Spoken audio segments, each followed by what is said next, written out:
సొరకాయ ములక్కాయ దప్పడానికి సరిపడినంత నూనె వేసి ములక్కాయ ముక్కల్ని వేయించుకుందాం. మగ్గబెడదాం. మూత పెట్టి ముక్కలుగా తరిగి పెట్టుకున్న సొరకాయని వేసేద్దాం. ఒకసారి తిప్పుదాము.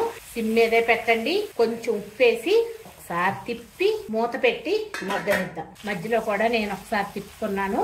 మగ్గినట్టు అయింది కదా. టమాటాలు 2, పెద్ద ఉల్లిపాయ 1, పచ్చిమిరపకాయలు వేసి ఒకసారి తిప్పి ఇంకొక 5 మినిట్స్ మగ్గనిద్దాం.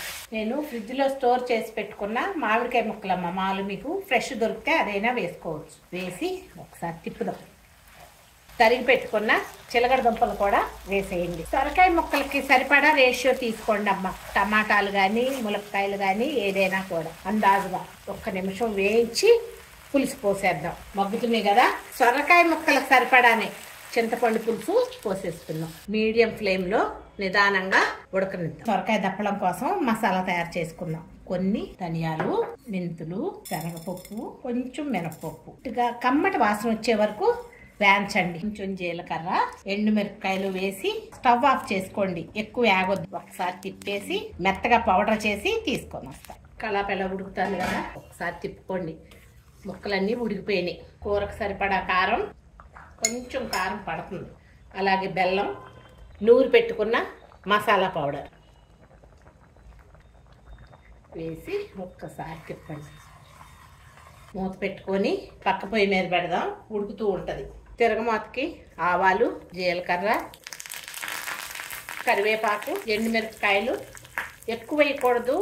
2 ఎల్లుల్లిపాయ గబ్బాలే వేయండి. వెల్లుల్లిపాయ గబ్బాలు కచ్చా పచ్చాగా నూరి స్టవ్ ఆఫ్ చేస్తున్నాను. ఇంగువ వేద్దాం. ఒకసారి తిప్పుకొని ఈ తిరగమాతని వేసేద్దాం.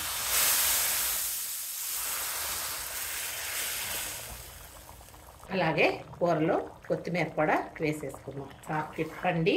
ఉప్పు కారాలు టేస్ట్ చూద్దాం. ఇంతేనమ్మా. సొరకాయతో చిలకడ దుంప వేసి దప్పడం ఎలా ఉంది?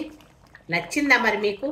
ఇవి దీని పక్కన ముద్దపప్పు వండుకొని సొరకాయ దప్పడంతో ఇట్లా కనుక కూర వేసుకొని తింటే అద్భుతంగా ఉంటుంది. ఒకసారి ట్రై చేసి చూడండి. ఈ చిక్కదనం చాలు. ఇంకా అంతకన్నా ఇంకా చిక్కగా వేస్తే కనుక గట్టిగా అయిపోతుంది. స్టవ్ ఆఫ్ చేసేస్తున్నాను. చిక్కగా అవుతుందమ్మా. ఇందాక మసాలా పౌడర్ వేసాం కదా, అందుకని. దీంట్లో మనం ముఖ్యంగా వేయాల్సింది ఈ సొరకాయ దప్పడంలో మామిడికాయ ముక్కలు, అలాగే చిలకడ దుంప ముక్కలు కూడా. టేస్ట్ చాలా బాగుంటుంది. ఒకసారి ట్రై చేసి చూడండి.